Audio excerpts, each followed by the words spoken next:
Alright, what's going on, guys? Let me turn this down a little bit. Welcome back. And if I can put that in a place where it's not going to get knocked over here in a sec. Alright, what's going on, guys? We are back. We're back to it here. Maybe. As long as that's not completely in the way. I think we're good.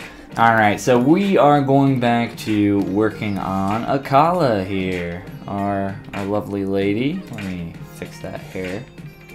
Fix a bunch of stuff that we got going on. But yeah, I've been working on the pose quite a bit more. I'm sure you guys can tell, or at least the people that have been following along. See all the changes that we've made. I have perspective on currently. Done a lot of stuff with the hooded cape and working with those forms. Done some stuff with the weapon, obviously, pose and a little Bork down here and some other stuff. But yeah, we've done a lot, but we still have a lot more to do. And we're going to continue doing that in this stream. So while I'm working, I'm going to be working on a few different things. I have a list here of stuff that I'm going to be going through and tackling. So during that time, if you guys have any questions or anything like that, feel free to throw them up in the chat over here. And I'd be happy to answer any to the best of my ability. And what is going on, Craig and USAC? It's been a while, guys. Hope you're doing well, and welcome back to the stream. Let's go ahead and get started on the first thing on our list here. Where to begin? Been looking at the hands a little bit lately, trying to do some posing there. And I actually have two lists of things that I want to look at. One of those major things is our face, particularly our lips. I was quickly doing some posing here with the mouth, attempting to play with getting some expression in there really quick just last night, but I didn't have enough time to finish that, so we'll definitely be looking at that as well. One thing that I want to do now, though, is look at our hair and see if I can start getting some texture in on this. So for the time being, I'm just going to hide our hood here, make sure that's completely hidden, and work on this. Now the back of this will never be seen, so it's not a huge deal for me to carry the texture up through there. I do want to make sure that I can get some of this in here flowing the correct direction though, so some of that will aid me in doing that. So lazy mouse, we're going to be using that, and I'm actually going to make sure that that is just a nice material for me to be able to look at.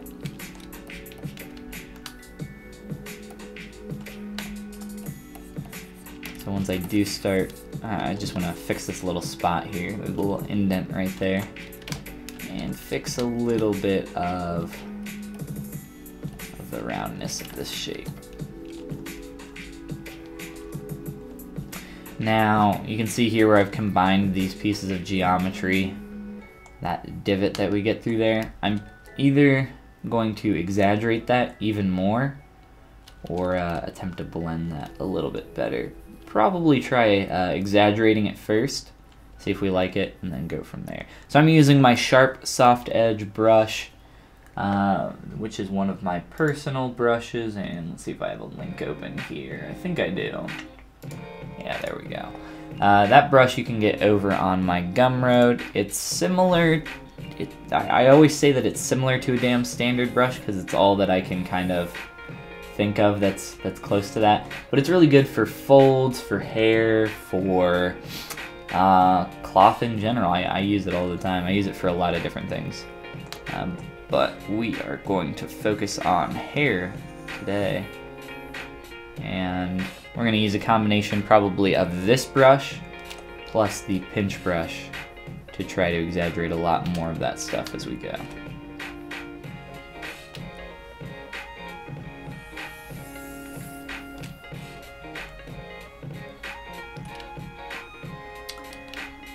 So I just want to start getting some broad strokes in here, figuring out which direction I want some of this to start turning.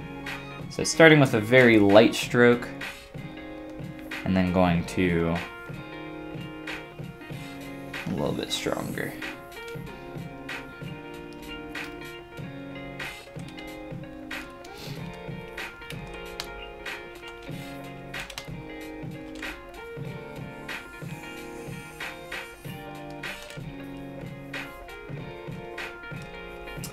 Let's see, Anubis. Oh, wait, my chat window is a little bit off screen there, a little hard to read. Speaking about gums, I don't know what I said about gums. One of my wisdom teeth is hurting. That's not good. That's really not good. Might have to get those ripped out. Rohit, how you doing? The gum is in pain. And hello to everyone else that's just now coming in here. So, trying to bring out some of this form in the hair. Maybe a little too much in some areas, but we'll play with it. Try to find that nice balance.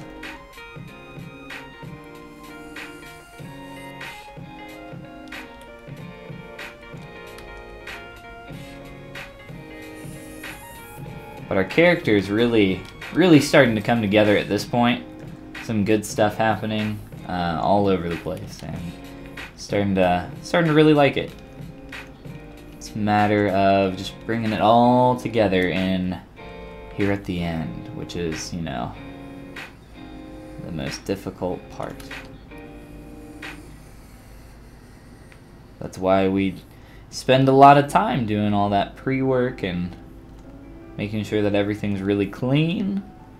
All that fun stuff that we love doing. Just to make sure that we can bring it all together at the end. Let me see here. Try to bring up another stroke if I can.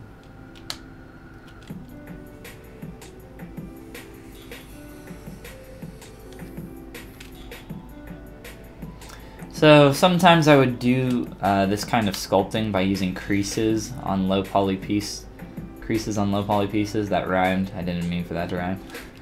But sometimes I'll do that. But in this case, I kind of want a little bit more freedom here to manually figure out what these shapes are gonna look like. And that wasn't very good.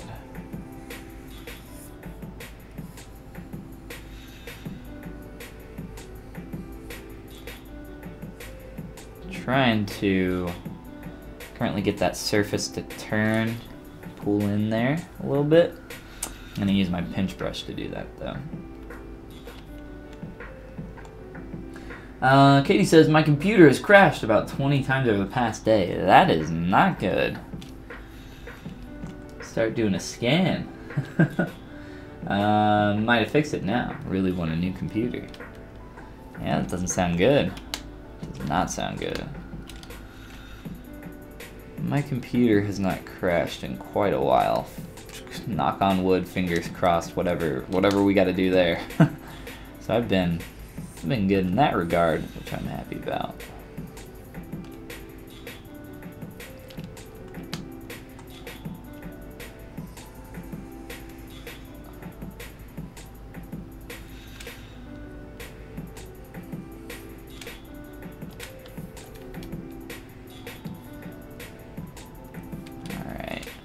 Try to carry another one of these shapes through.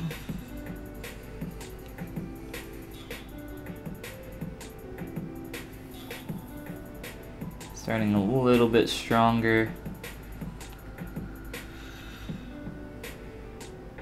And then softening that shape as I go down.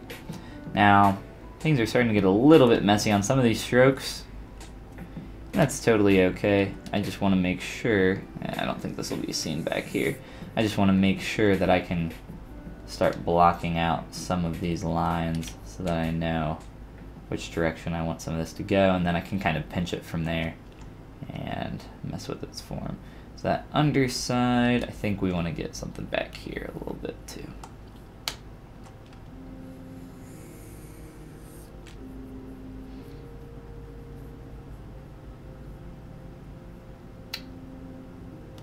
I think that's kind of a good starting point. You can see how warbly, and it's not a very nice line that we got going there. we'll try to mess with it here with the lazy mouse. For this shape, just because of the size and the way it's turning, I'm keeping my lazy mouse right around 50, my lazy radius, just so that I can actually, you know, turn my stroke and actually have it follow. It can be a little tough to get that to happen sometimes. Most of the time, though, I'll keep my lazy radius on about 100, but it seems to be working just fine at 50. So trying to pull that in. Most likely from here, I'm going to, you know, do some remeshing to help some of this geometry flow with these new shapes that we're creating.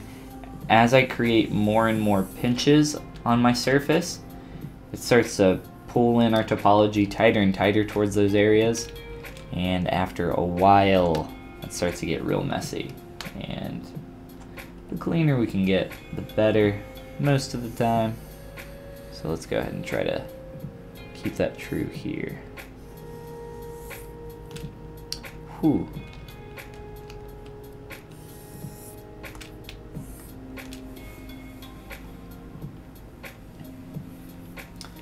Need to mess with that a little bit.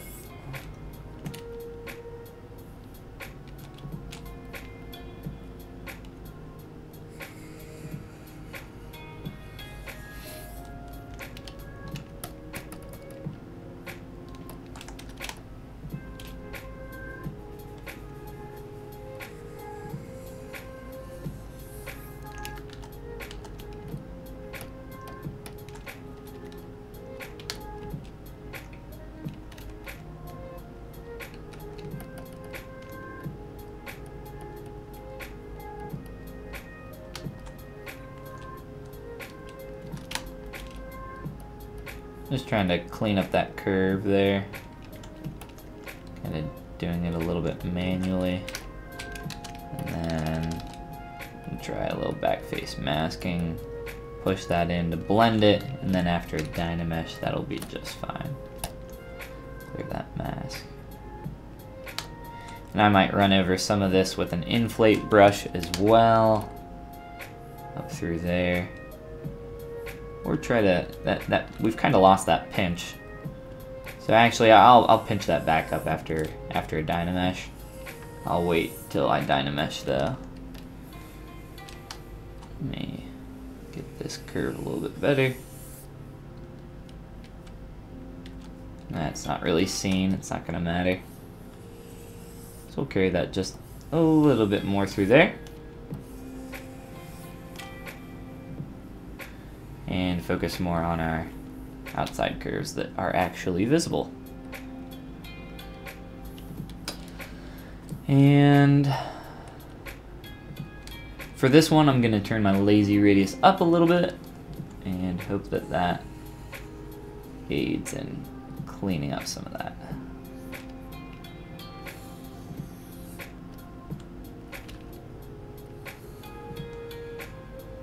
Now when you're stroking like this, it's important to not so much look at where your pen's going. So you can try to trace that line with your pen, but really the focus is that end of the red line. So right here at the end of that red line. So as I pull that through, even if my pen is on this, it doesn't matter because it's where that end of that red line is pulling right there. That's where it's going to create the brush stroke. In this case, pinch in on the surface. So I want to keep my eye on that area, so that's where it's going to be important.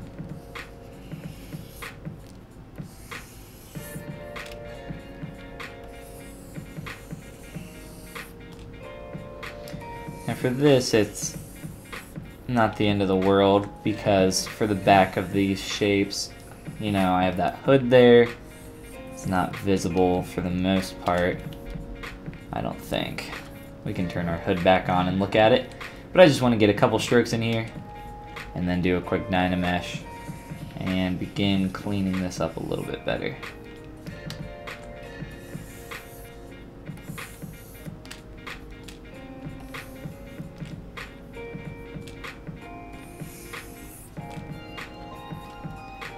as well as these two lines at the bottom.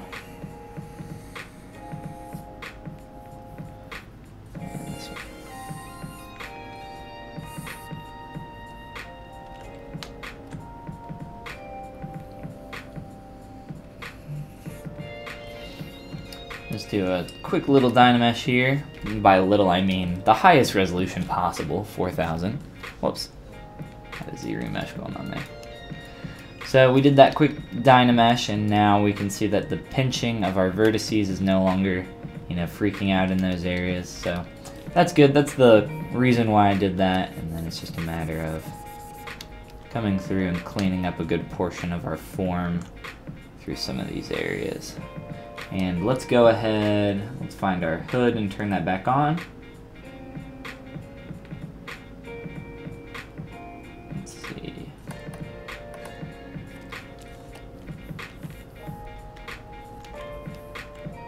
Start to see what that is looking like with our hood there. You know, I'm not sure if I actually like our little piece there that's poking out the back. I don't know how I feel about that. I'm gonna keep it for the time being, but I might get rid of that later. I'm not sure.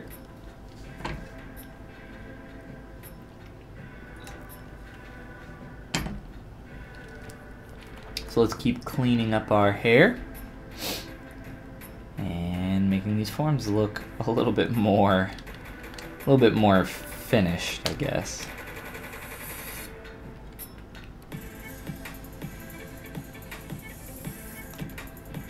So I'm gonna do a similar technique probably to what I did with my hood. I don't know if I'll soften them quite this much, but with my hood back here, you can see these tight forms going on. These started as very sharp forms, similar to what I have going on in the hair. And then from there, you know, I softened them and knocked them back as I tried to find a good balance between the shape of that fold. And I wasn't sure what I wanted to do with it at first. I had it extremely sharp, and then from there I kind of just softened it more and more and more until I found a nice in-between look, and I'm pretty happy with the way it looks now.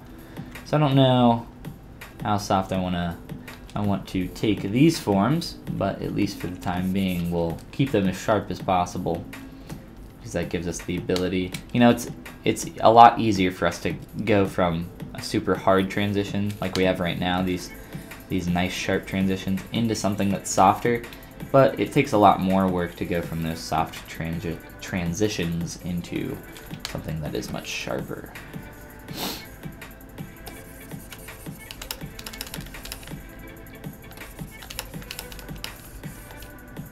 At higher resolutions, if you're having trouble smoothing, there's a little trick that I do. If you don't have lower subdivs and you're just trying to work with Dynamesh, while you're smoothing, if you alternate between normal smooth and alternate smooth, it tends to help smooth it a little faster.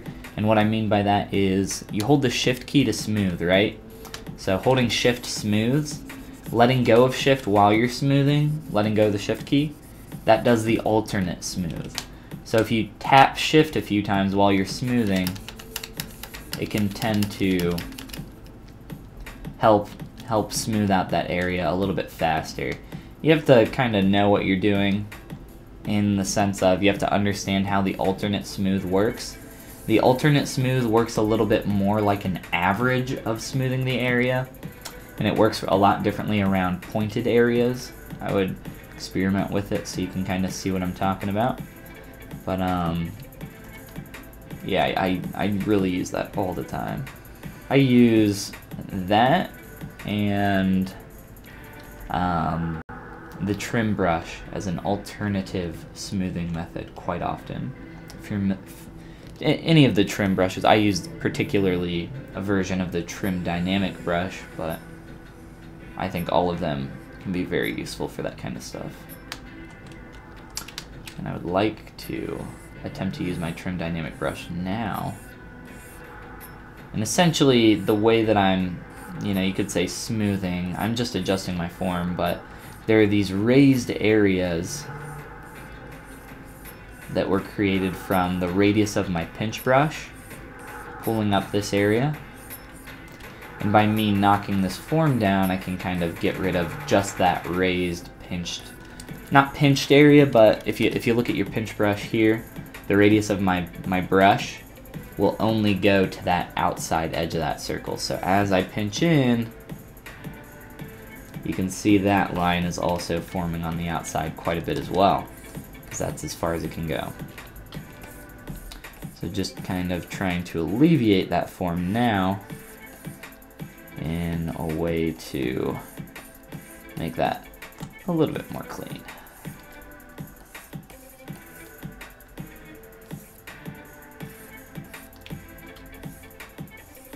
And I'll try to fill in some of that as well.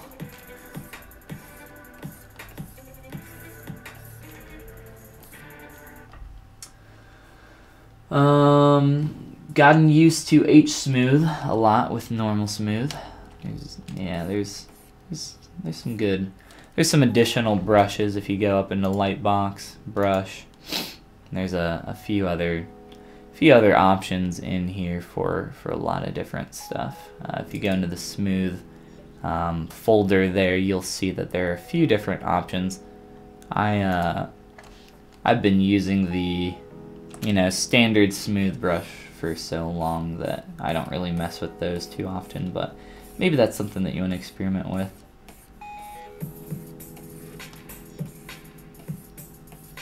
I am one of those people that warns against the smooth brush because it's pretty destructive, which is why I said, I'll use like the trim brush a lot. Really, it comes down to your ability to control your surface with the tools that you have. And whatever you need to do that is absolutely fine. And I don't care what brushes you use. For me, and I think for most people, it just comes down to using 10 or so brushes and you can do pretty much anything you need. Really, for the most part, it's less than 10 for me, but the occasional odd brush here and there that help get the job done.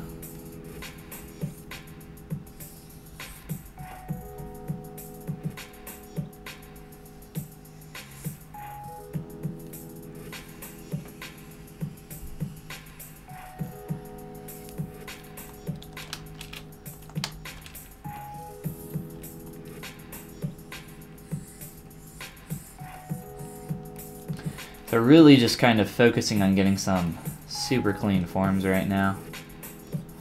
If I wanted to clean this up a lot, I could polygroup these and remesh with different polygroups and have those retain their form and retain that edge. And that'd be a really good way to do that.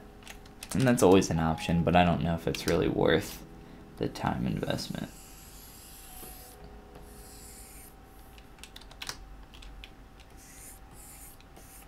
At least not for the time being.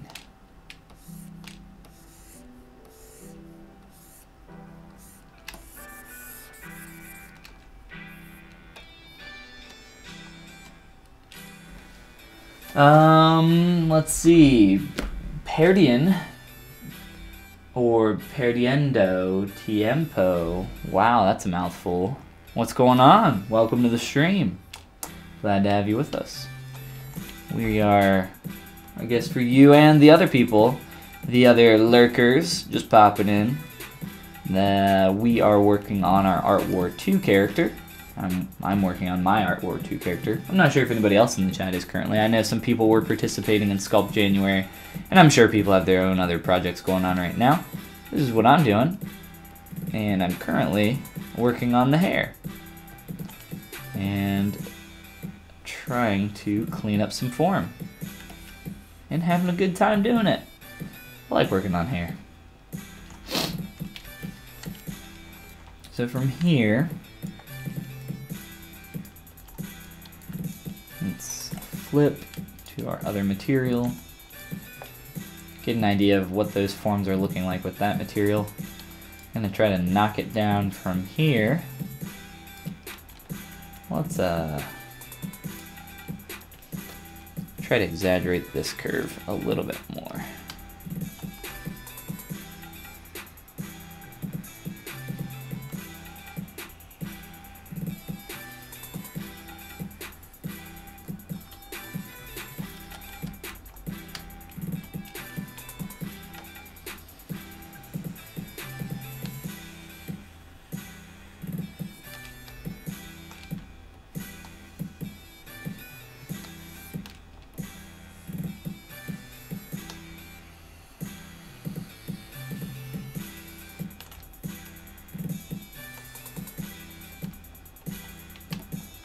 And for the most part, because I had such a small pinch brush there, that carried through just fine. I think that's good through there. So let's project up through there and try to clean that up a little bit more. So just duplicating, and a Z-remesh of 1 should be fine. And we'll take that and then project some subdivs. And stretch out a little bit. Without getting up, of course. No time for that.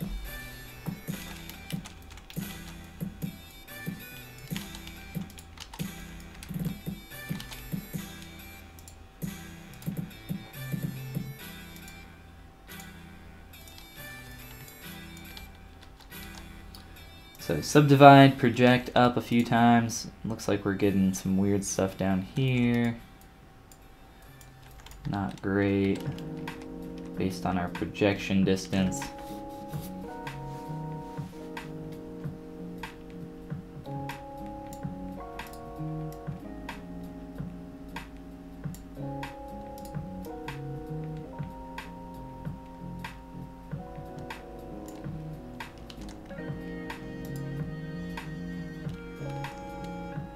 So you're always going to get a little bit of trouble around areas where you get some pinch like this, and probably up there as well. Start to get some weird stuff happening. You can try to alleviate that. It might be a little bit more trouble than it's worth.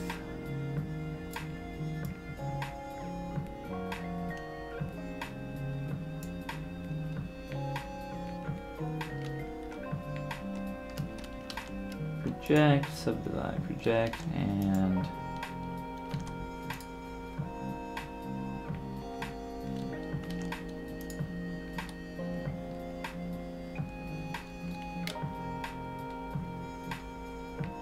definitely better result.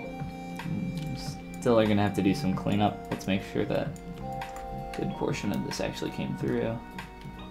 Okay. Let's try. Let's see what damage we have going on down here first, I guess. So really just some tight creasing. What I'm going to do instead of attempting to really clean that up, I'm just gonna hide it.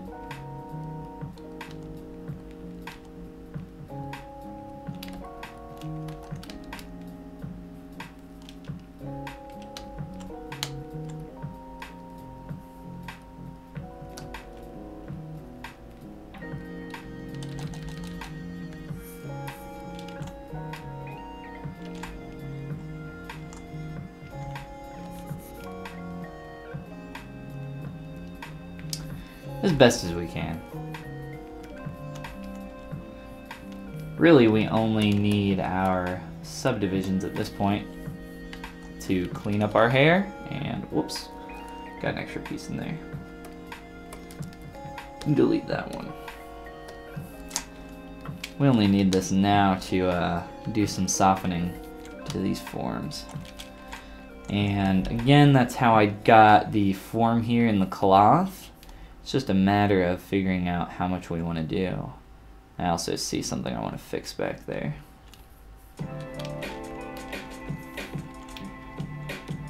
And what's actually, visible here. Not much of what we did and the back is visible, that's totally okay. Which is why I didn't, you know, do much back there. But I still wanted to at least get the idea of how the form is turning. Like this line, that's not important. But this upper one here is, because I want that to be able to carry through and wrap around that shape.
Again, this is a little bit closer to what that's going to look like. I might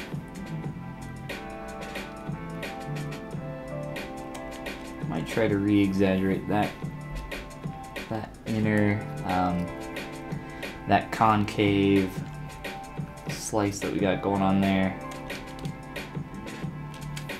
Let me see here.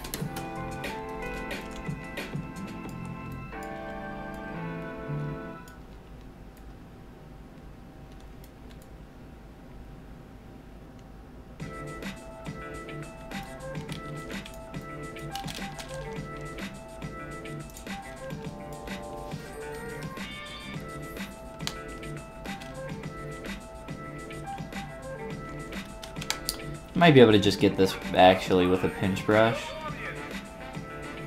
Enough of what I'm looking for.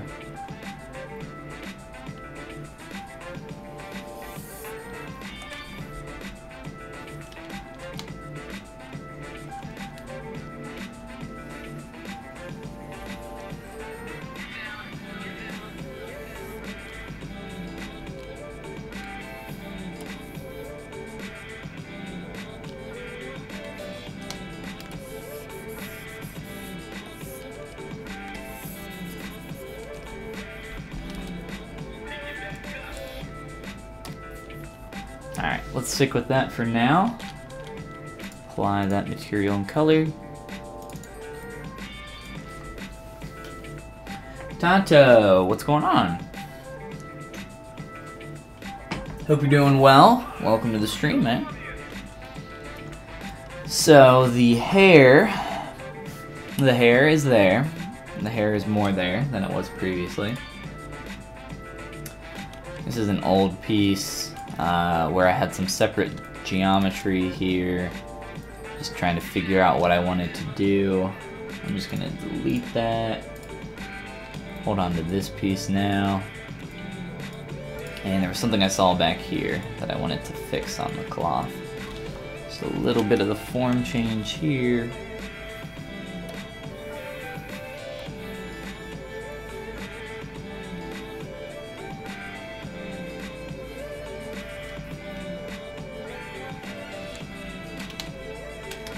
These have been getting in the way a lot while I've been sculpting. And just working on them has been kind of a pain in the butt. I think they add a really cool, just kind of framing for the character. Alright, so, looking at our list, back here, toggle these off.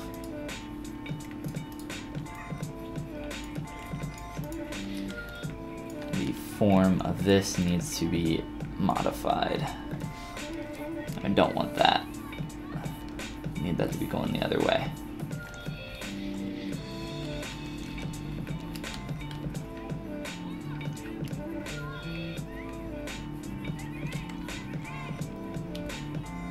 and make sure that a good portion of this is lining up a little bit better.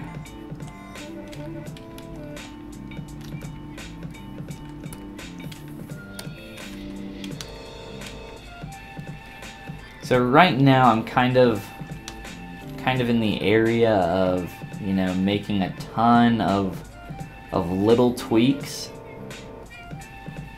And maybe I say little tweaks, but some of these are not little tweaks, you know, they're big form changes.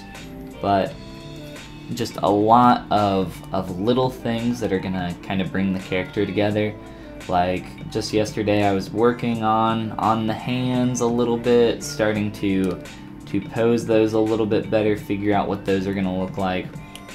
And you know, I say that's like a little thing, but you know, hands are, you know, a big part of the character. They're pretty important. So maybe not in that sense, but lots of short little stints of working on different parts to get them to a better place.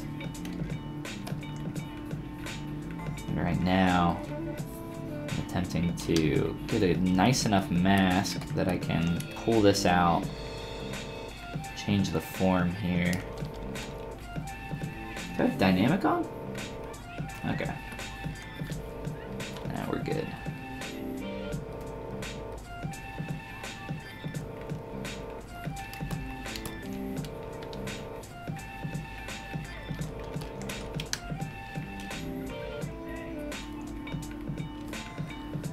Tato says, I made the laces the way you told me, and I think it was pretty good. Well, that's awesome. Do you have any tips to better lips? I suck at making lips. My lips always look like duck face. Keep practicing. Look at lots of reference and keep practicing. When it comes to sculpting, I don't think there's any shortcuts.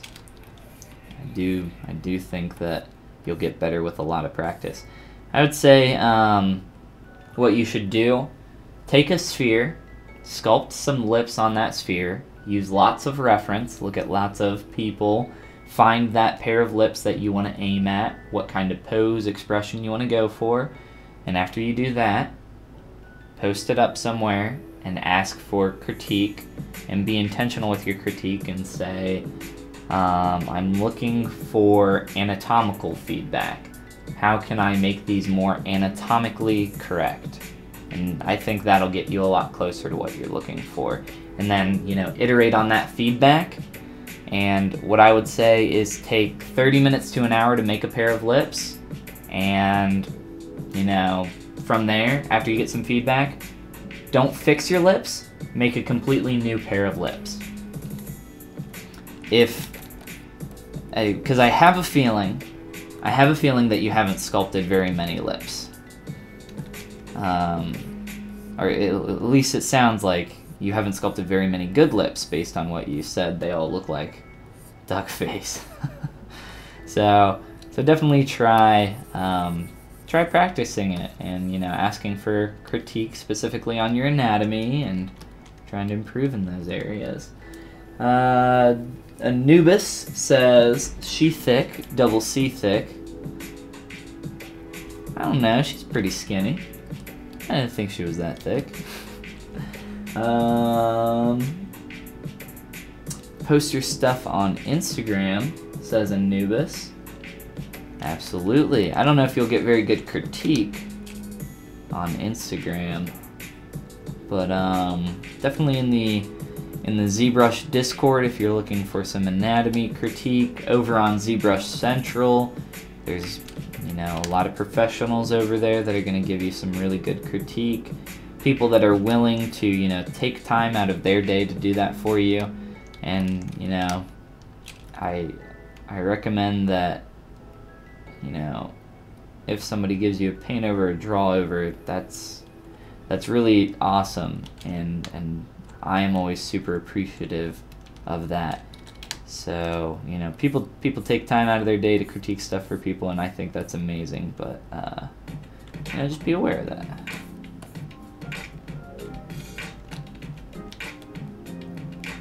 I think I want to twist this even more.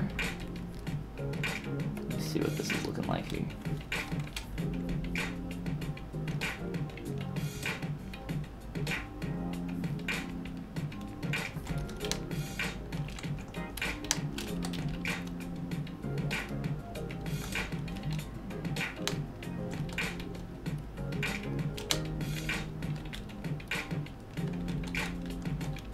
It's not the low subdiv, is it?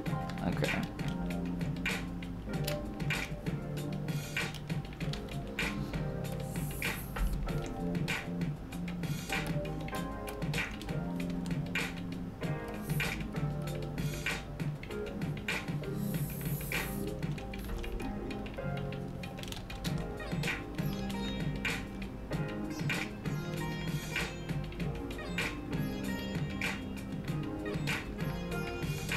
A little too much, I think. Our Bork, our little Bork boy's in the way. This is Bork. Still need to do quite a bit of stuff on him. I don't know what though. I haven't really thought about it too much. I made him rather quickly.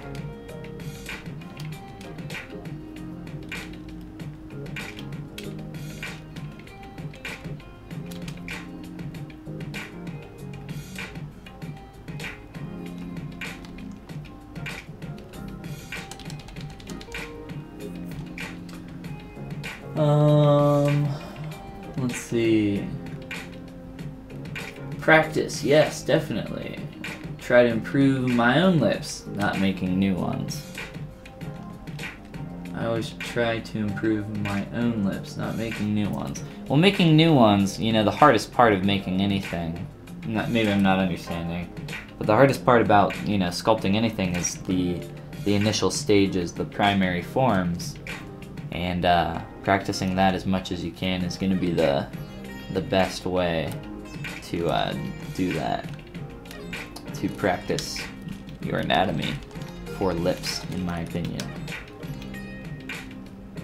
Honestly, I would tell you to practice sculpting the beginning stages of lips for 10 minutes 10 times, or let's say 10 minutes 60 times, rather than spend 1 hour on one pair of lips. I actually think it's better for you, in my opinion. But what do I know? I am just another ZBrush boy. Alright, so I'm definitely liking the hair more at this point, but I keep noticing little things sticking out to me. Especially in our crazy cloth we got going back here. It's all over the place. Literally.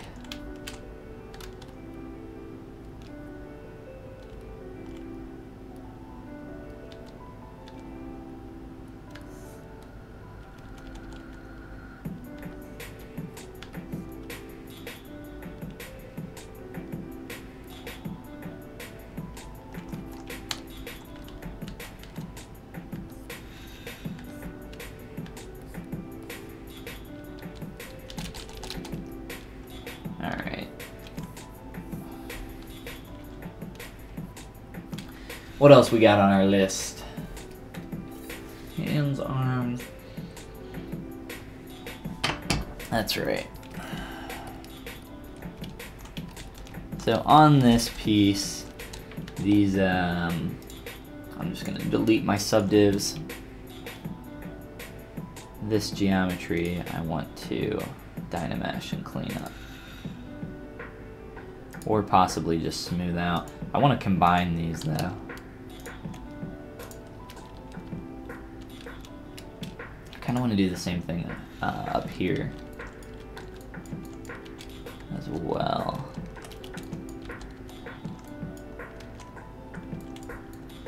Kind of left these laying around for quite a while.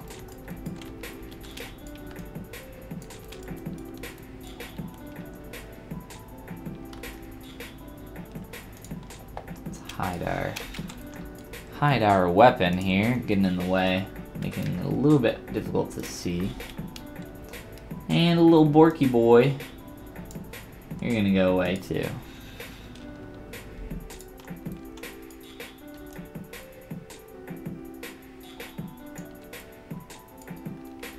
So let's do one more subdiv maybe,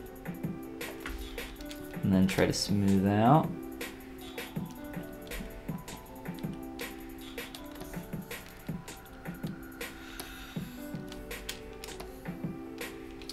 Now there's a way in the deformation palette that you can relax all your edges at once. I wouldn't recommend doing it on something with, you know, this many polys though, because it tends to freak out and not work super well.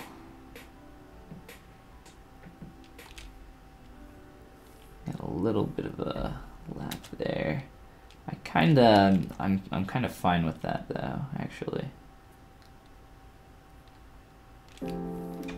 Alright, and I just want to make sure that this is kind of lining up a little bit better. Want this to be part of the dress. Just some nice trim on the outside. Nothing too crazy. I've been going through the process of getting rid of a lot of the, you know, placeholder meshes like this as we go.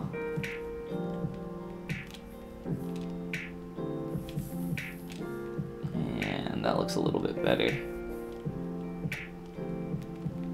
Might want to do the same thing to this down here. I haven't really played with this too much in a while. I don't know though. Maybe it's fine. Probably come back to that. Let's see what we can do up here. Kind of damage.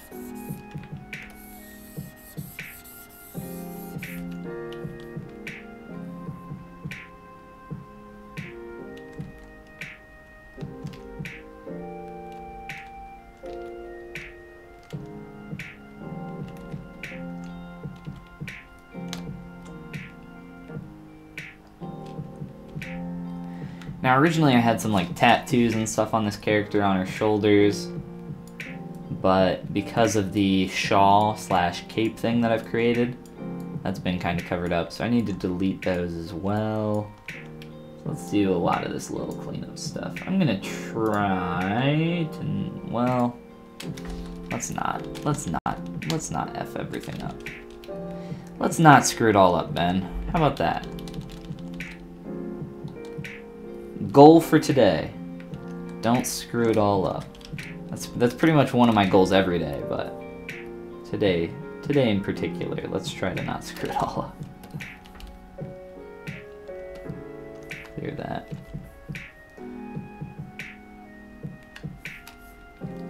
All right.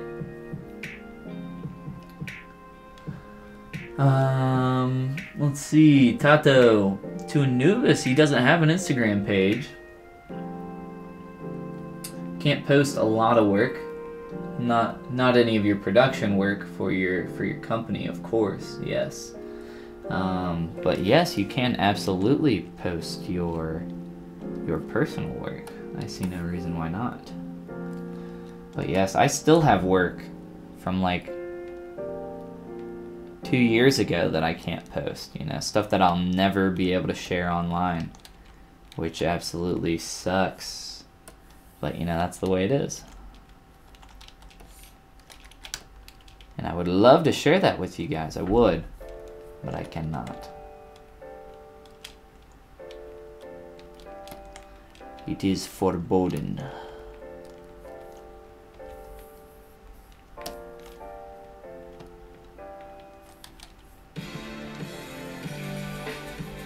There we go. There's your thick, whoever was saying.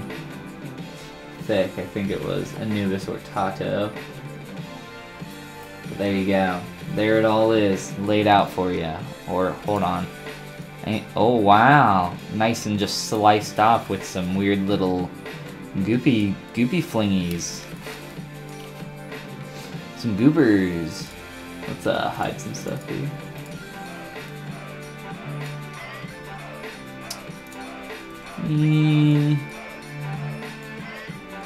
Definitely some garbage to clean up.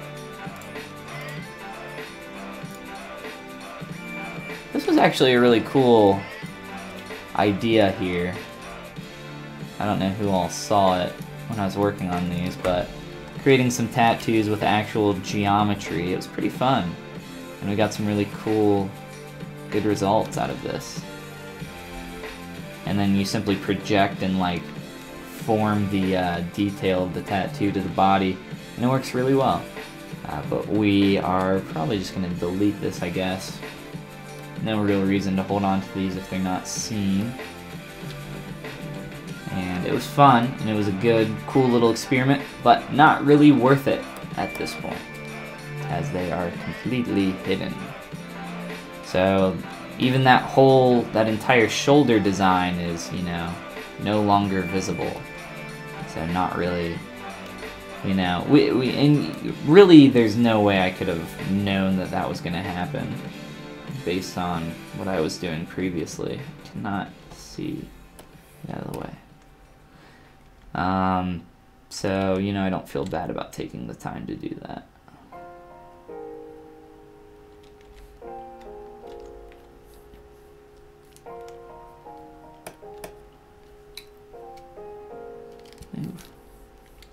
Alright, let's get a quick save in here and keep adjusting and keep yawning. Let's see, Game Lancer says bets, or best material for clothes and for skin. I assume that's a question, is Skin Shade 4 fine? I have Skin Shade 4 on literally every material here except for the eyes. Or actually no, I have it on the eyes as well. So I have Skin Shade 4 applied to literally everything in this scene. The only reason I'm using Skin Shade 4 is because it's a fairly neutral material that you can apply a color to, and you'll pretty much get that color with a little bit of shading on it, a little bit of form. So, you know, for hair, for skin, it really doesn't matter. For this, you know, I have it painted in such a way to show off certain forms and everything else, but the material is what's getting a decent kind of shading going on there. There are other materials that you can use, and I can apply one, but it's not going to look right with the way that I've painted this, because I've painted it in such a way to work with that material. Now, if I throw this into a separate render engine, and I want to render some like plastic materials or maybe some metal for this, the color is going to work out fairly well because I have, you know, some nice blockout colors that work well with Skin Shade 4, which is pretty much a flat shader with some form to it, some shadow to it, like I said. So I like the Skin Shade 4 material a lot. It's also a basic material, which means that you can change the light on it. It's not a shitty matte cap. I pretty much hate matte caps 99% of the time. But yeah, Skin Shade 4 is great. There's a lot of good materials. But I'm just using the Skin Shade 4 material now to kind of visualize color and everything else. But if, you know, I'm going to look at my character, I'm probably... For form, I'm probably going to use one of my Follygon clay materials here, or just the basic material, which works pretty well too for this stuff. But yeah, that's pretty much the gist there. And I haven't done this in a while, so.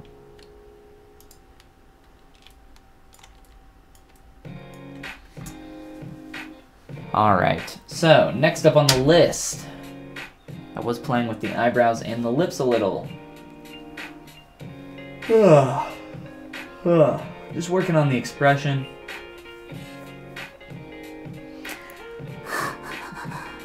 I don't need to do anything crazy with it. Shirt folds, arms, hands. I don't want to go, whoa! I don't want to go back to the hands immediately. So we'll kind of look at the face here for a little bit. I actually wanted to take a second look at my lashes, possibly delete these. I believe it's these ones. What do you guys think? I think that's a little bit too much. I think I like it better without them. I think they add a little too much thickness there. I was trying to create some extra form there, but I honestly think they're better without. So let's just delete that. I'm gonna executive decision that one. And we can look at what we got going on here.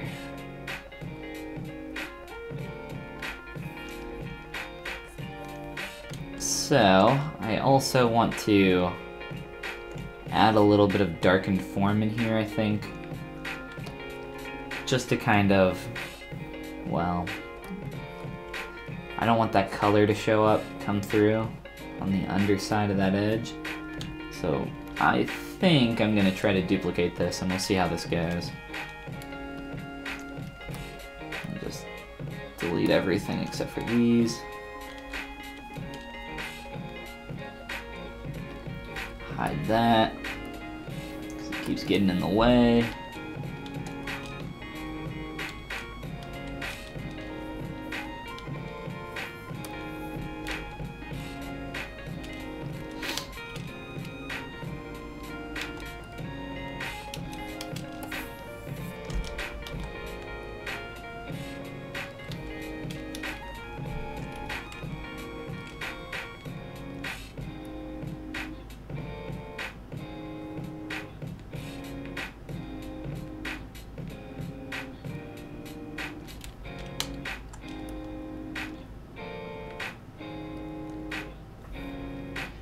I essentially just don't want this skin color to be appearing back here. I could also, another option might be to just paint this, but then I can't, you know, quickly undo that if I don't like it. With this, you know, I can just delete it if I don't like it. It's not a big deal.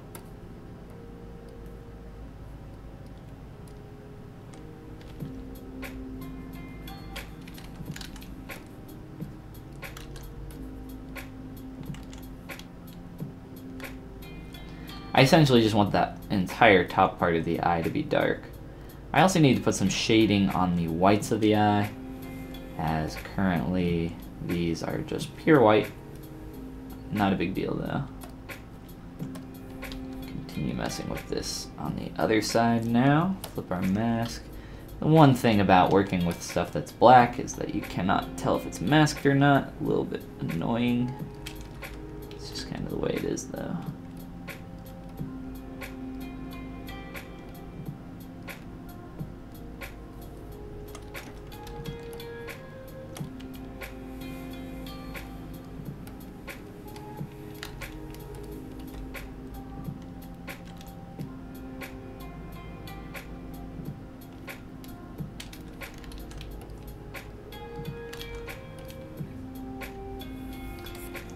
So I don't need anything crazy, really, again, just enough to kind of blend that in a little bit better.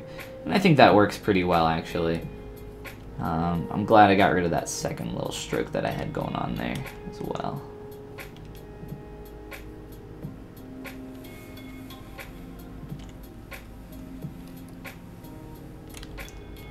And a little bit of that is poking through on the bottom there, as you can see. I actually want to, if I can, do the same thing down here, just to cover up any amount of that. And let's see, it's kind of coming through there. I actually, I might be able to just thicken this piece.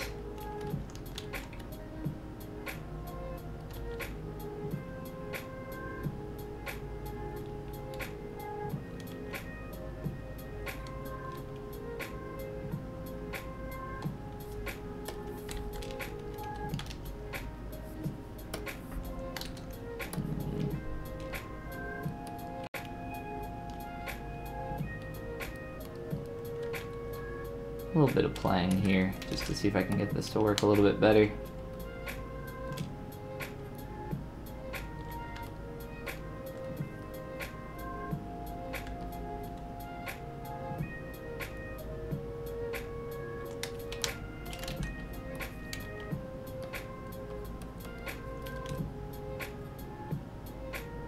Now I've kind of just hand painted these eyes. I've hand painted the little Farkle reflection there, and I actually don't know. I did that so long ago that I don't know if I want to redo those or play with them a little bit. I think they look all right.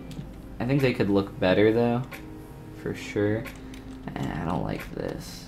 I don't like that. Let's delete that.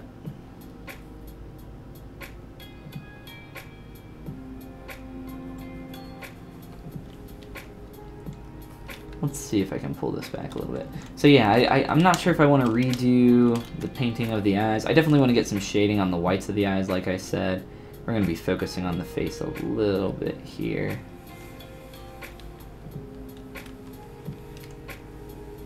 Just kind of pull that in.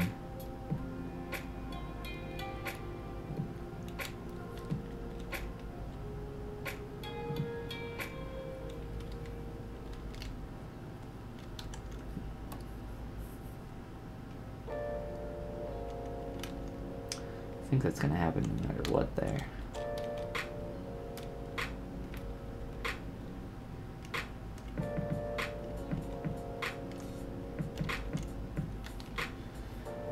Meh.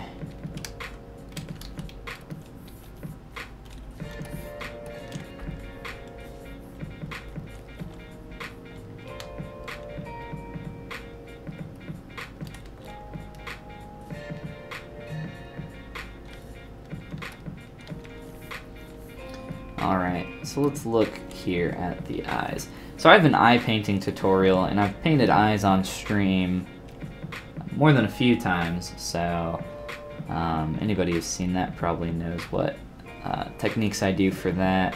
There's definitely more than a few, but one of those techniques is using masks, and we are going to, well, let's start off without using a mask and try to do it manually and see how that does first. So essentially what I want to do is get a decent line. Let's do this.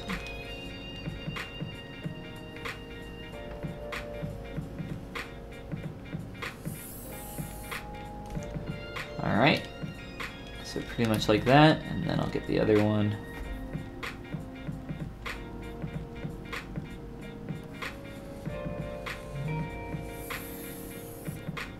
Not very good. A little bit better. Eyes look bloodshot now, but that should do just fine. So essentially we want to darken this upper portion of the eye, maybe to not to that extent. So let's kind of soften this. And now you can see around this central point, because it all focuses in on that point, our mask is going to be really weird there. So there are a few ways around that. Let's try actually remeshing these.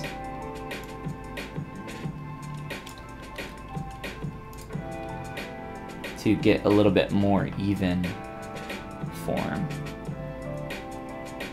And it should retain the curvature of this fairly well, even at a low polygon level.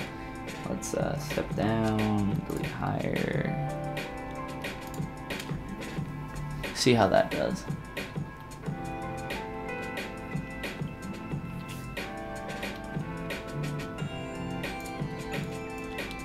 So, trying to get rid of those awkward little points in the middle that cause a lot of issues. Let me turn here to white. So it's retained that form, that curvature, very, very well. That's kind of what we were looking for. If I drop this down even lower, it's going to start to lose that form. Right around 1K, though, it looks like we're pretty good. So from here, I am just going to make sure that there's no gaps. I've used a sphere to create these shapes, and then from there what I did was deleted along that perfect edge loop there, around the outside edge. You can see it better here. So if I step down. So this was originally a sphere, and what I did was I took that sphere and scaled it up to match the curvature of the head, and I used that to create the flat of the eye here, or essentially that roundness of the eye, so that it could match the curvature of the head very well, and then get that like anime eye looking feel. And you know, we could maybe paint some eyes directly on this, but what I did instead was I created another piece of geometry that I took and extruded from there. Got symmetry on, turn that off. And then painted those and worked from there. And what that allowed me to do was to take that piece and then, you know, if I wanted the eyes to look a different direction, all I had to do was move them, you know, one at a time, not like I was just doing there. And then I could make those changes. So just a little bit of a creative, different way to approach that as we work on these. So I am going to fill in our white color and our material, switch to black, and from there, let's try to do our little masking thing again. So coming through from corner to corner, that's bad. Try to get a little bit of curvature on here. It doesn't have to be perfect by any means. What I'm looking for is just a basic guideline, so once I hide the face, we're good. Whoops.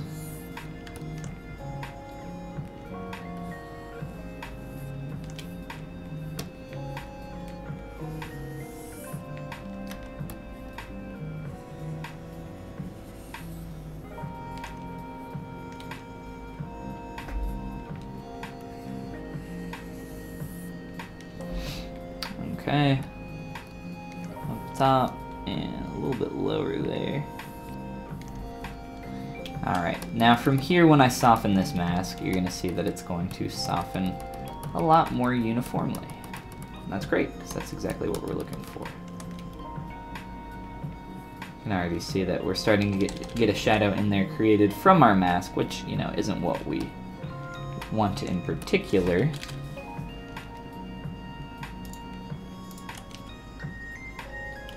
So a little bit too dark. Let's try 60%. Essentially, I'm just filling in a black color with the fill object button, and adjusting your RGB intensity changes the percentage fill of that color. So 60 RGB will do a 60% infill of black on the unmasked area, of course. Let's try instead dropping down really low here and do transparent ghost and try to just paint around these. Now with transparent on, you can see through meshes. You just can't technically adjust them. You can't sculpt or paint on the parts that are through another mesh. So that's what ghost is for. So I can't paint that, as you can see. So a little bit of just black up through here. Hard to tell what it looks like with everything else.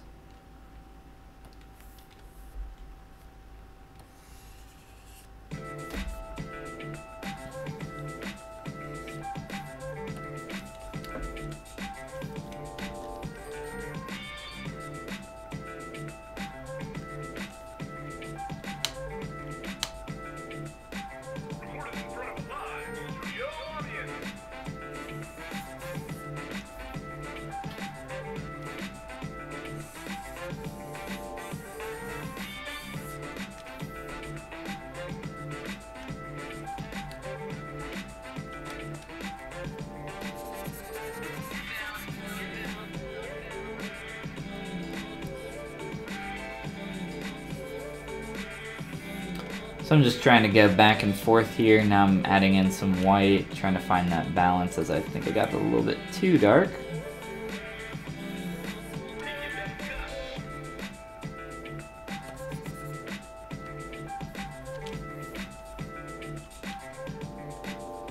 Now of course we're also going to get some shadows from our render, but with this I think it's a little bit better, which is why I've darkened the tops of our pupil and iris combo here that we got going on, just so it creates that illusion there. And I've lightened the bottom of them as well.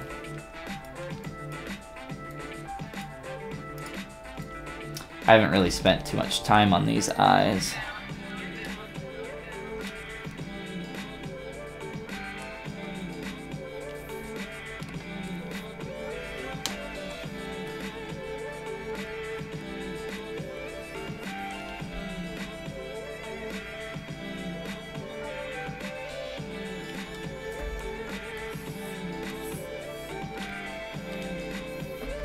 But I think that's already starting to look a lot better.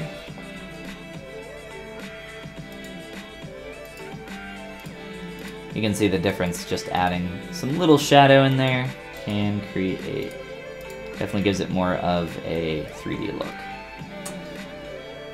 Tato says, you know about any challenges this month? Off the top of my head, the only one that I know that's going on is the Art War 2 challenge, which is what I'm creating this for. Other than that, not to my knowledge. I'd say go check on Polycount, ArtStation, everywhere. See what you can find if you're interested in doing some new challenges. Alpha, what's going on? Welcome back to the stream. Let's see here, toggle that from a distance as well. Absolutely, yeah, absolute, definite improvement. Little things like that start to add up. It's a little bit more, I don't know how I feel about the lips, because I don't know what kind of expression I want to do for this. I was thinking about doing just like a closed mouth smile, but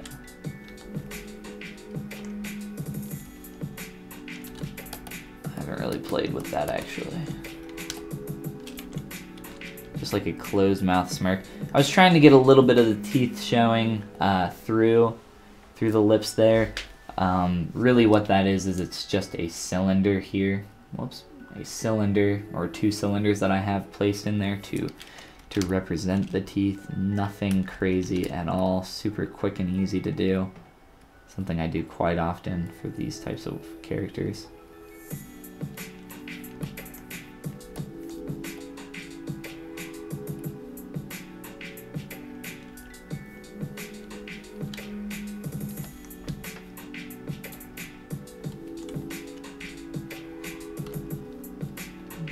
I moved that a little too much. But yes, the facial expression will be, I think, extremely important for the character. It's just a matter of me figuring out what I want that to be.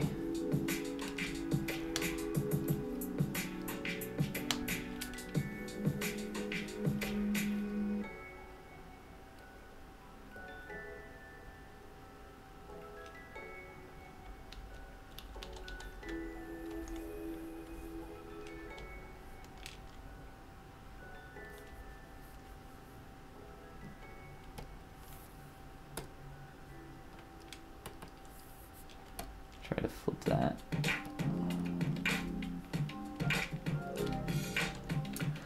Usac says, when it comes to posing in ZBrush, what do you prefer? High poly mesh or mid/low poly one? I don't know.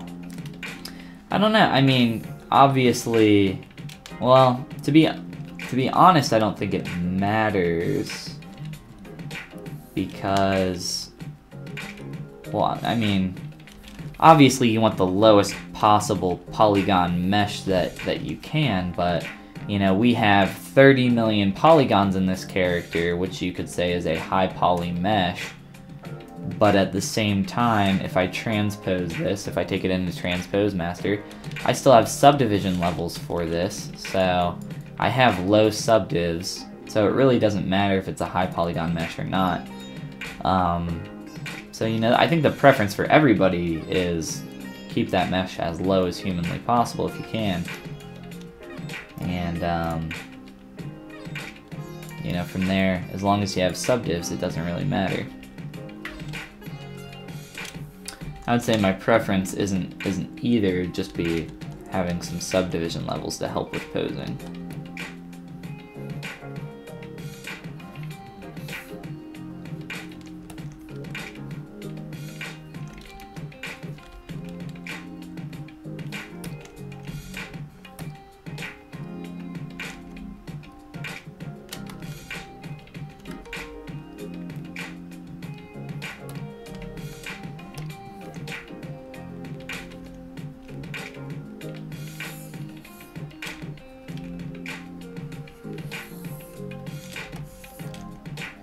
Try to make an actual decent mask here.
I see.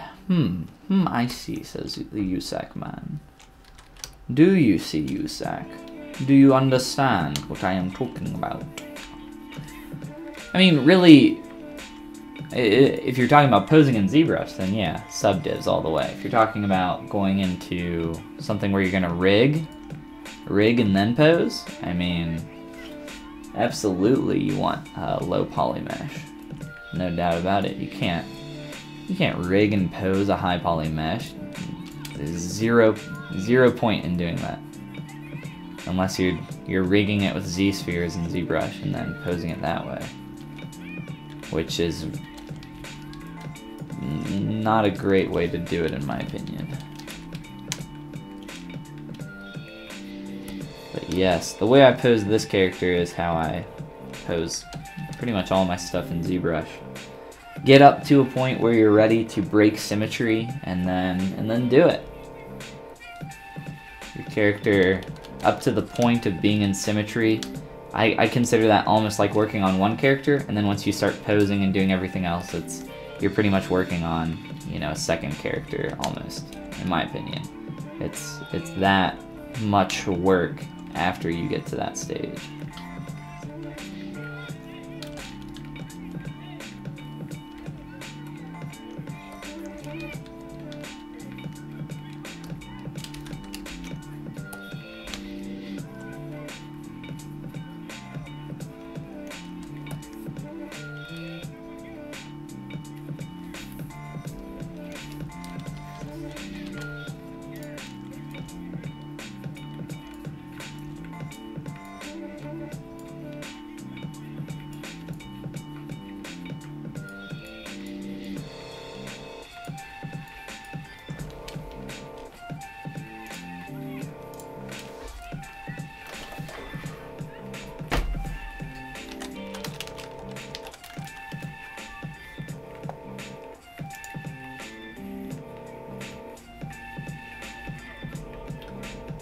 Something...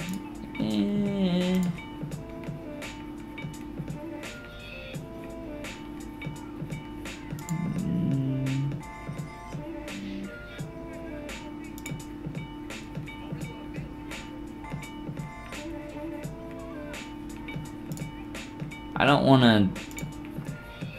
The anime style, or the style of character that we're going for, wouldn't really have any pulled up surface around the cheek, like side Side smirk.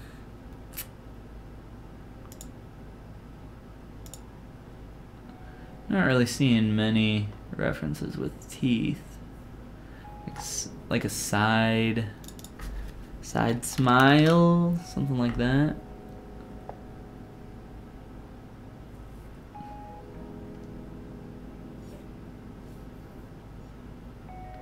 Try to find something. Definitely this one. This is it, guys. Exactly what I was looking for.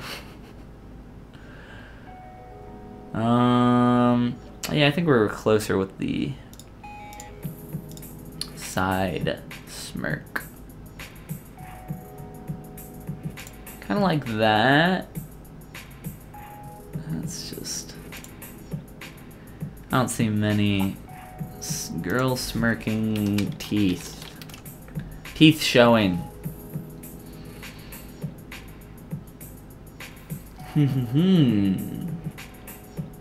This is the fun part of the stream where we look at Google Images for the next hour.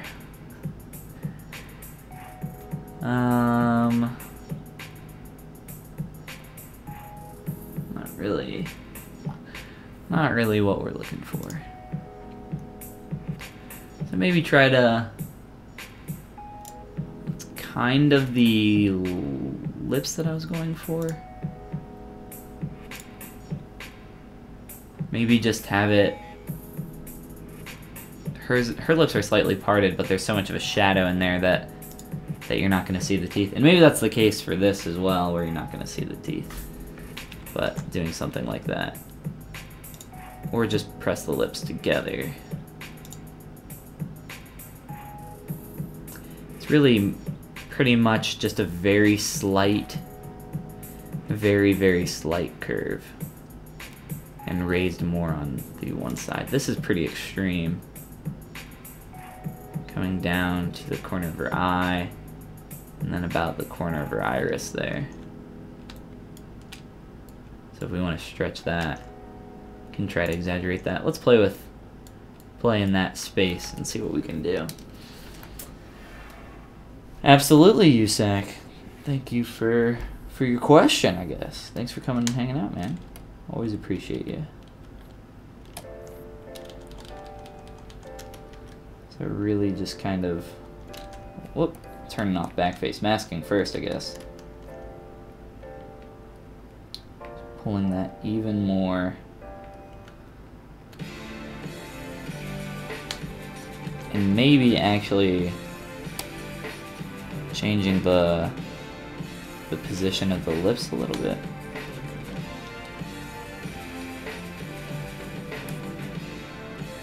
These polygrips prove to be quite helpful.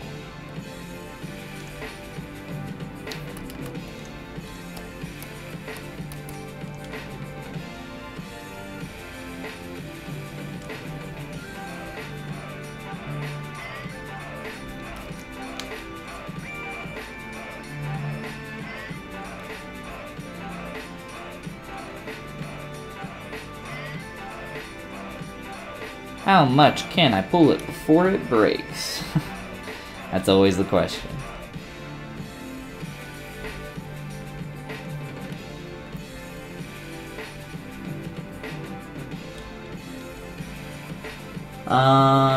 Let's see. Two things that are trouble: sculpting clothes and posing characters. Yes, clothes are definitely not easy. And posing is definitely not easy. None of it's easy. But yeah, practice will get you closer. Do I have advice? I think you hit the nail on the head. Practice. Practice, practice, practice. You gotta find... Honestly, I can... The truth is that, you know, I can give as much advice as I want. And as much as you guys want. But really, at the end of the day, my advice isn't worth anything. You guys know what you need to do, and that thing that you need to do is, you know, practice doing that thing and learn how to do it. And there's literally only one way that you can do it. There are two parts to the formula. study and practice. And that's literally it. That's all you got to do. If you do those things, you will become good at it. It's not, there's no secret hidden formula. That's literally it. Study and practice. Those are the two guaranteed ways to get it. And thinking about different ways to do it is just wasting time. And watching me stream, you know, you're wasting time. Stop watching me stream. Go work on your own stuff. That's my suggestion. 'Cause you might learn some new little neat tips and tricks of seeing me. And honestly I would consider watching other people sculpt part of studying. I absolutely would. I would say that that's a good way to study. Because that's one of the ways that I study. I watch other people sculpt and kind of get an idea of different techniques and ideas and stuff like that from watching them. But at the end of the day, really all that matters is that you practice and study.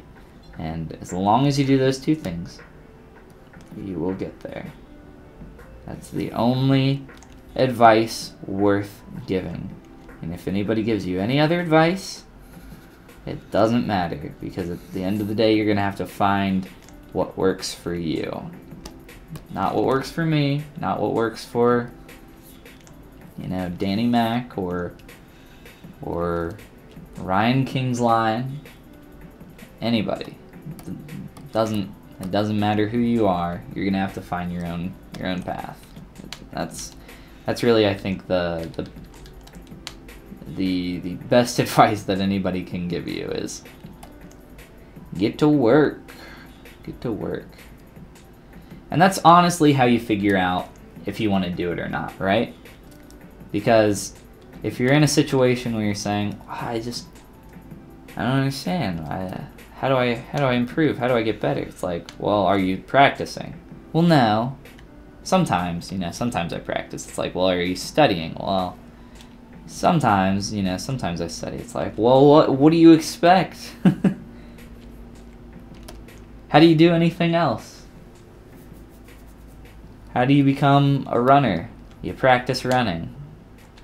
Maybe you learn about the correct way of running. If you're a sprinter, you learn that you're supposed to run on your toes for sprinting.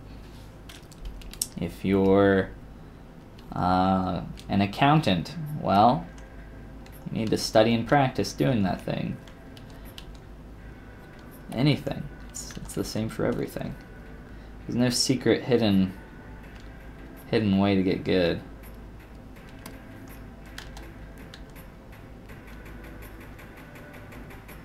Anybody who's a, you know, great artist, I don't know why people think art is different. It's like this hidden magical thing, and you see, you know, what's his name on YouTube,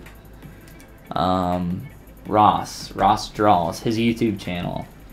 You know, he's an amazing artist, but, you know, he went to Noman's School of Design. He got to work with some really great companies and intern with them, and he's practiced a lot. He's been drawing and painting and working digitally for a long time, so he's had a long time to practice, and it obviously shows in how much skill he's gained over the years.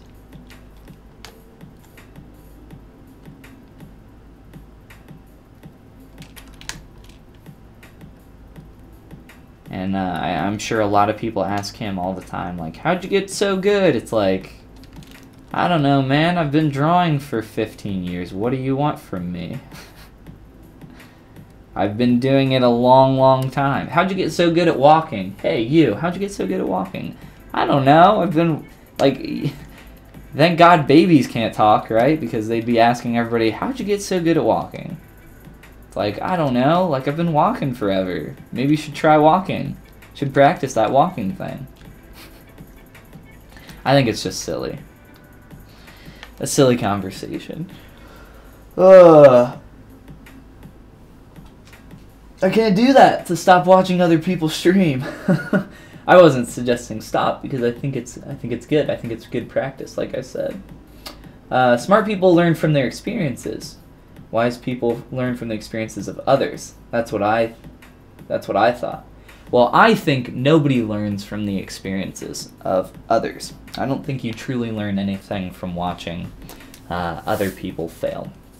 I think you might be able to gain some insight into some things from that, but in truth, you know, the highest form of knowledge in my the highest form of knowledge is wisdom, and wisdom is gained through experience, and that's I think one of the truest things you could say about learning.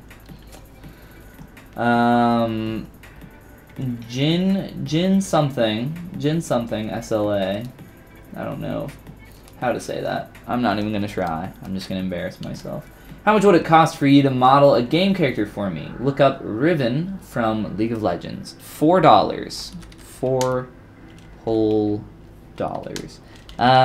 If you want to contact me about particular work, please send it to my Gmail account or my email account. It is a Gmail account.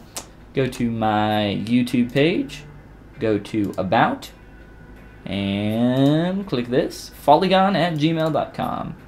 You can send any stuff there, and I will have to look at it later.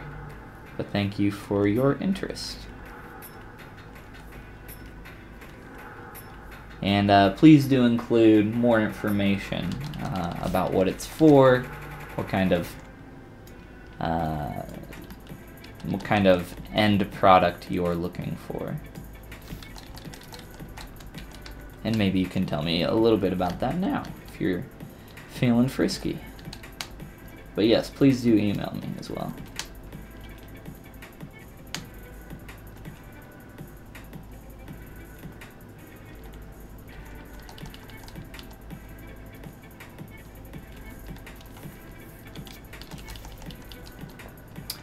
I think it's going to look better with the lips just pursed together, simply because, like I said earlier, that shadow, I think it was this image, whoops, I think there's going to be a shadow in there anyway, so the teeth really aren't going to be seen, and I don't think it's going to lend anything productive to the mouth to split those lips and have that happen.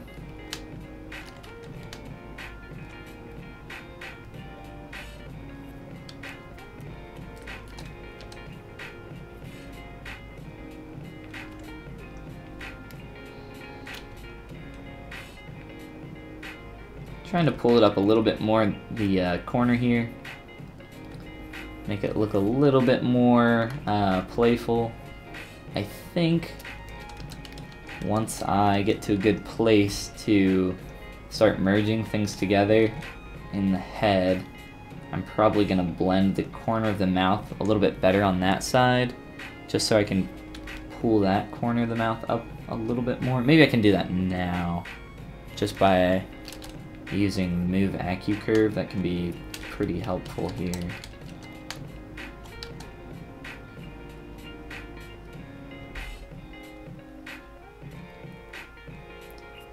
And I might be able to actually soften it on the other side slightly.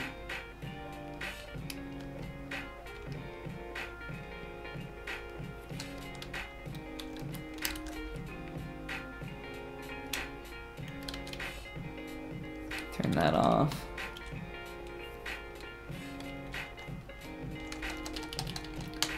A little bit of a strong line going here. I don't know if you guys can see it right through there.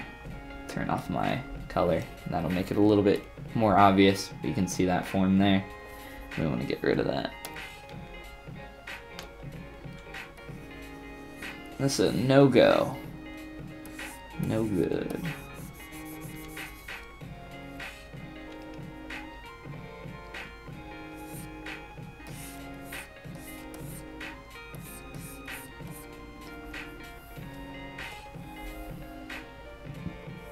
And our material got a little screw there. It's fine, we'll just reapply that. Material Skin Shade 4 fill object.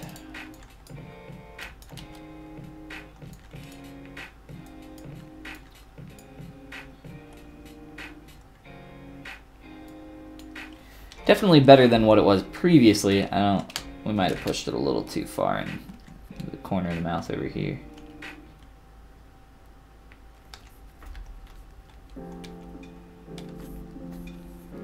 Just trying to get that, you know, somewhat pursed look,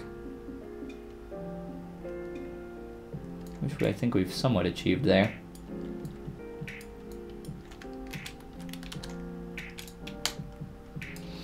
Alright, let's quick save and see what we got here.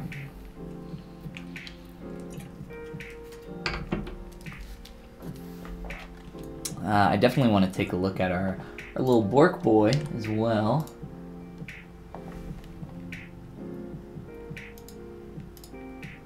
And I just want to take a look at this pose here from a general view.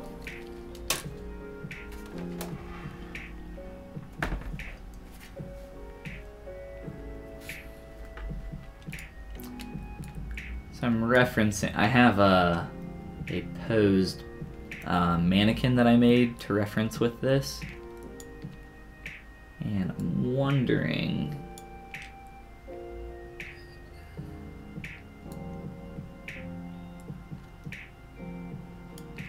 pose is looking not as dynamic as I wanted. One thing that I like to do is throw some stuff in Photoshop really quick. Photoshop's being stupid. I'll just do that real quick. What I like to do is throw stuff in Photoshop, and I actually, what I'll probably do is grab some turnarounds here of this. But what I typically like to do is take some quick turnarounds, throw them in Photoshop, and reverse the image here. You can do that in multiple ways, but you can press Control-T and then click Flip Horizontal, and that'll give you the same effect. I just have a shortcut for flipping my canvas, but essentially doing this and then doing a quick little paint over or draw over, pointing out little things that you want to change here and there. I'm not sure if this is going to be the exact angle that I do my final render from, but it'll probably be really similar to this. So what I want to do is probably work on little Bork down here a little bit, play with him, get him to a little bit of a better place, and then take some turnaround images of this in ZBrush and then do some little paint over. I think that's going to take a little bit of time to do all of that though, so we might not have time to do all of it, but we'll have some time to do a good portion of that. We'll work on Bork, the little stitch doggo down there for a little bit here. We're getting close to the 2-hour mark though, so that's typically when I need to get out of here and get on with the rest of my day. But I will hang out for a little bit longer and try to play with this guy so you guys can see him and see what I'm trying to do. I think I want to tweak his legs a little bit right now and attempt to make them not so... I'm fine with them being stubby. I just want to change their design to something a little bit more rounded and maybe give him some foot pads or something. So I somewhat did that previously, just really poorly. So let's duplicate our legs, and I just want to take one of these. We'll do this one, the front one, and do a close holes. I'm just going to turn off my material. I just want to see what this looks like. So let's do an insert sphere, I guess. And we'll throw a little sphere on here and try to play with creating maybe some kind of foot pad or something.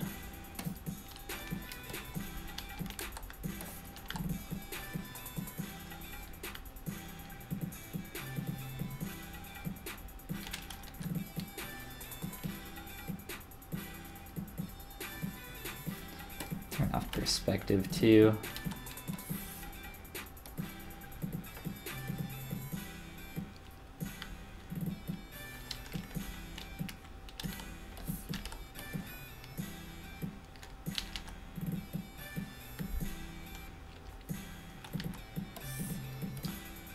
He's no longer symmetrical, unfortunately.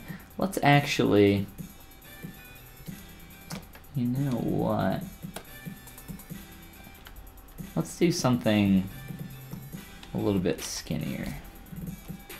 Let's just play with this a little.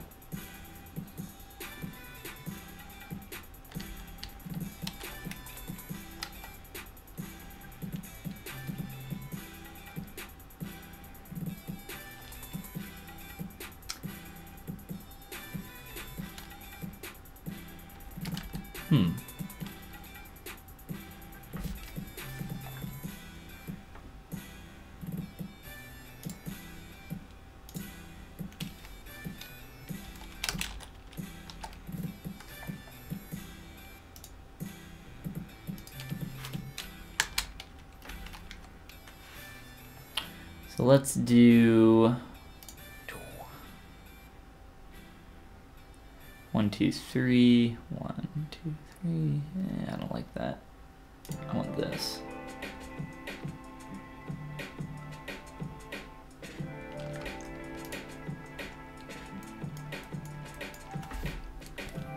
Let's I think I want to scale this down first. So we'll do a little bit of de-inflate. Just a little bit. It's going to be a little weird around the caps.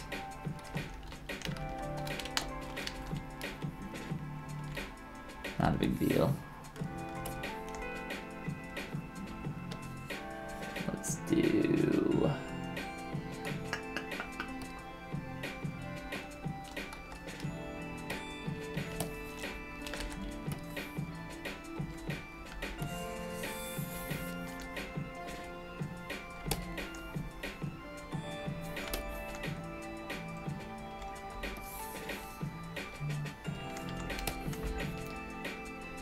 Shrink that outer edge, and delete hidden.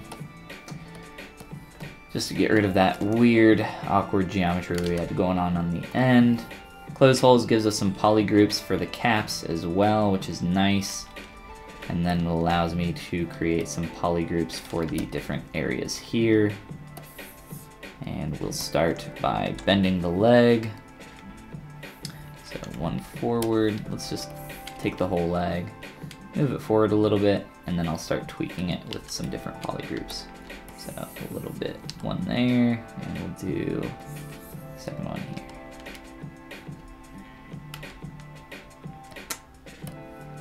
Move that up one.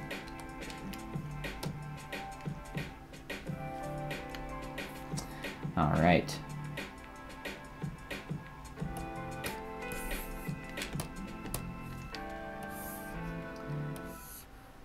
So I'm just going to bend these in a pretty extreme way right now, and then after the fact we'll have to adjust them.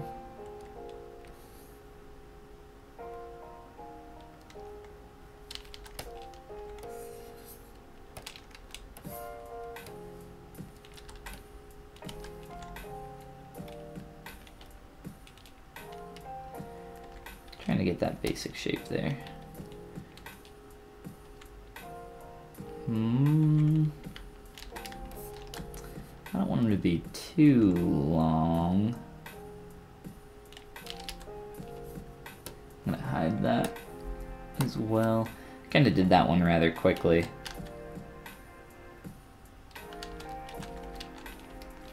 Let's get some creasing in here. So crease edge loop complete. Just run that around these different surfaces. Just to really... Did that polygroup not take on this one? Huh. Interesting.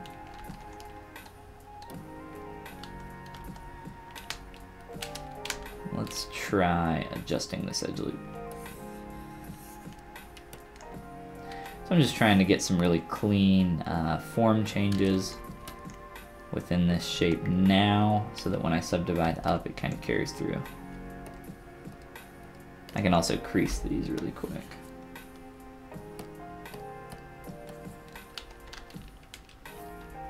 So a little bit of a the geometry bubbling up there. Not a problem. I think, let's see what we get here. A little bit too much, I think. Maybe not.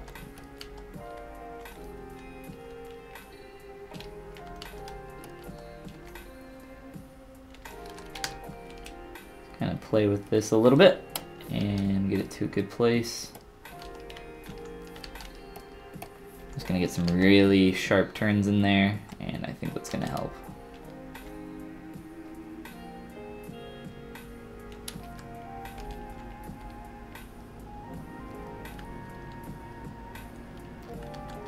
But Bork's definitely looking cute.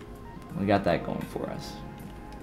Just a matter of fixing a bunch of stuff. And like I said, making him maybe look a little bit more tattered. Playing around with that. I recently did a Boolean subtraction to take out like a little chunk from his ear. I think it would be... I kind of want to play with that, as I don't particularly like that shape right now. But some more things to look at, for sure.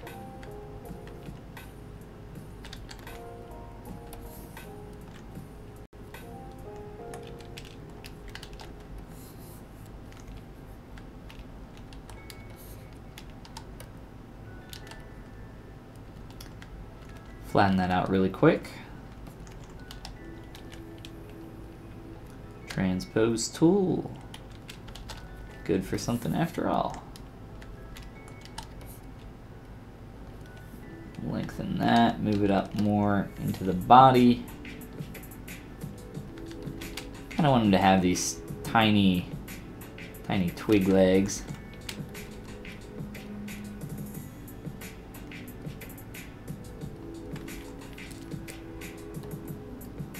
Let's see here. Just kind of had these cylinders in place previously. I don't think they look bad, per se. I just think we can do a lot better. At this point, kind of want to inflate this. See what that looks like.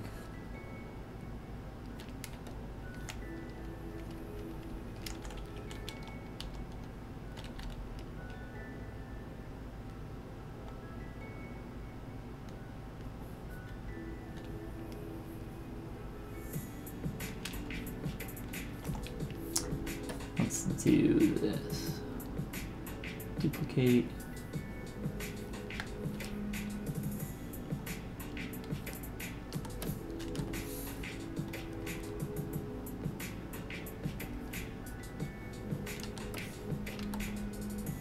Put one in the back. And I'll have to do a duplicate and then mirror. See where that ended up. Way over here. Just so that I can get it facing the right way.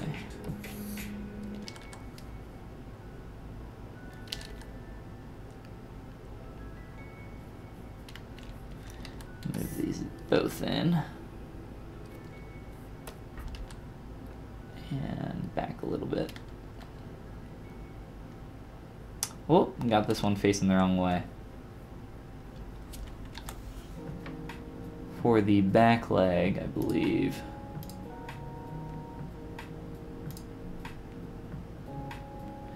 I think the back leg is opposite, actually.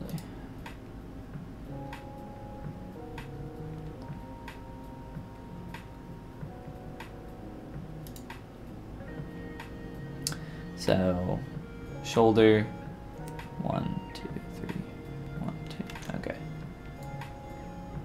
So yeah, I think this one's more correct.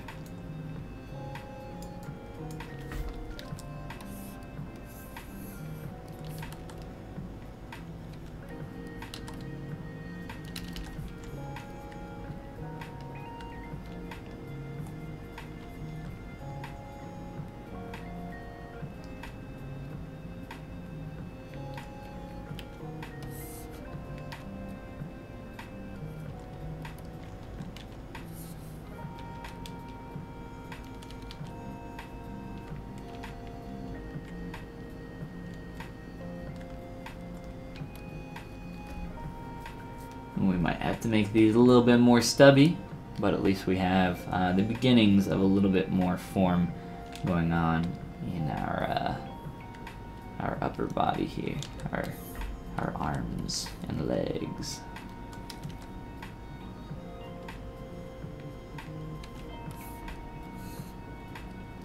I want him to kind of look like he's pawing at her foot. If you saw what I had before. Let's mirror that. Mirror, please.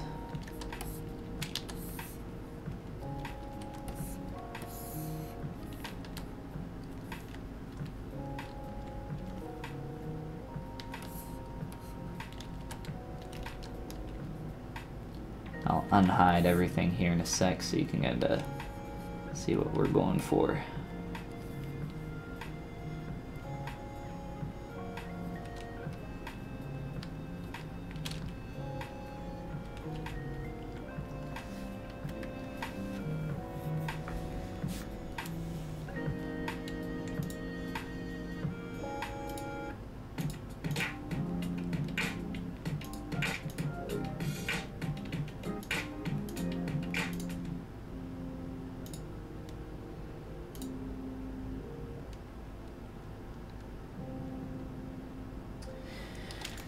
All right.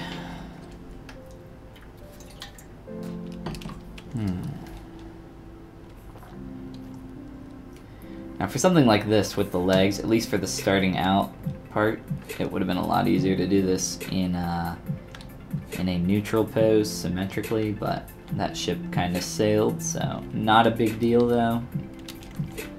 They're not going to be extremely complicated shapes. That's not the end of the world. We can kind of do a little cheating like you saw with my mirroring that I did there. I think with these, I think we're going to want to move these. Let's see, maybe we can make them a little bit shorter in this region and pull them in towards each other. Let's see.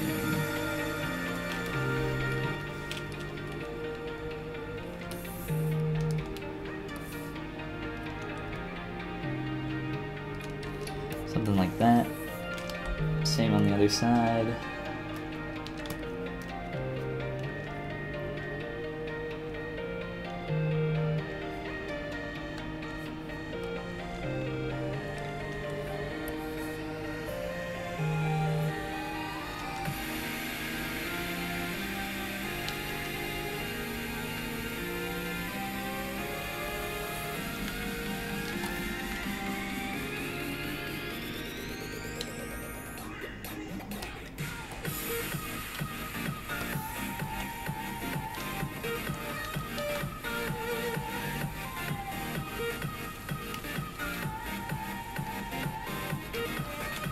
A little bit too strong in that angle change there.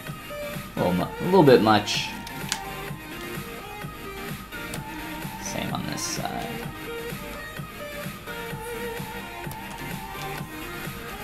A little strong. Try to pull that back.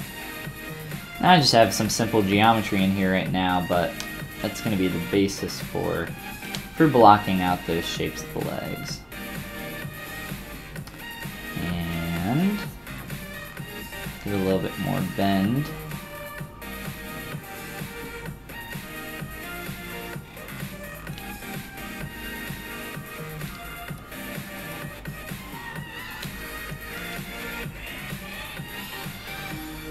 Alright, let's turn everything on here and re-hide all the old junk.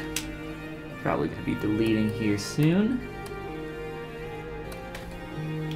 But yes, so the basic idea is I want him to, you know, have his head tilted, looking all cute, like he's maybe trying to jump after her foot that's up in the air here, or something like that, something to that extent. But I'll continue playing with Bork and Akala in our next stream, which will hopefully be tomorrow. Everything, as long as everything goes according to plan. But thanks for coming and hanging out, guys. Glad you could make it, and I'm glad that I had the opportunity to stream. We've been a little bit sparing on the streams lately, but hopefully we can get back into it as it's kind of closing in on the deadline for our character here for the Art War 2 competition. I've been kind of really trying to pour in some good hours into it when I have the chance, and streaming kind of makes that a little bit more difficult. But I'll stream whenever I can to show off my progress and hang out with you guys, which is always a good time. And as always, I appreciate you guys giving me somebody to talk to. I just noticed something that I need to write down right this second, or else I absolutely will forget, and that would be terrible. But thanks guys for coming and hanging out. Other than that, I think that's all. If you're interested in any of the tools or stuff that I use, there's a link down in the description to my Gumroad page. If you're brand new to ZBrush and want to check it out and learn how to use it, I think this is one of the quickest ways that you can do that. How to ZBrush Supercut, absolute beginner's guide, and there's a few other things on there for you to check out as well. But yeah, I think that's all. So again, thanks guys for coming in, hanging out, and I hope you guys have a great day. And I'll see you in the next stream, next video tutorial, or whatever we got next. If you guys have any ideas for stuff like that, please post them down in the comments below, and I will see you guys later. All right, later gang.